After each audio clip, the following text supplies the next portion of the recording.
എവിടെ പോവാ?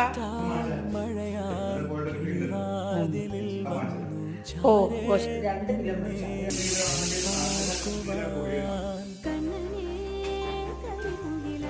Meet 2 kilo സാറിന് വിൽക്കുന്നമാതിരി എണ്ണയില്ലാതെ കുക്കർ ചിക്കൻ ഇതിന് നമുക്ക് കറി വെക്കുന്നത് എങ്ങനെയാണെന്ന് കാണാം.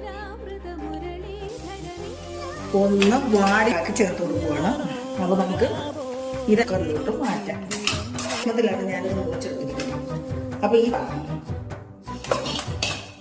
നമുക്ക് ഇതിലേക്ക് ഉപ്പ് ചേർത്ത് കൊടുക്കാം. ഇത് ഇറക്കുക. അല്ലെ 2 വിസിലടിച്ചിട്ട് നമുക്ക് അടച്ചു വെക്കുകയാണ്. എന്നിട്ട് 2 വിസിൽ. അപ്പോൾ മക്കളെ സവാള എല്ലാം നമുക്കിത് ഈ ചിക്കനിലേക്ക് അങ്ങ് ചേർത്ത് കൊടുക്കും. വെള്ളം കണ്ടോ? ഇതിനകത്ത് നമ്മൾ വെള്ളം ഒന്നും ചേർത്തില്ല. അപ്പം മക്കളെ, അപ്പം നമ്മുടെ രുചികരമായ കുക്കർ ചിക്കൻ റെഡി.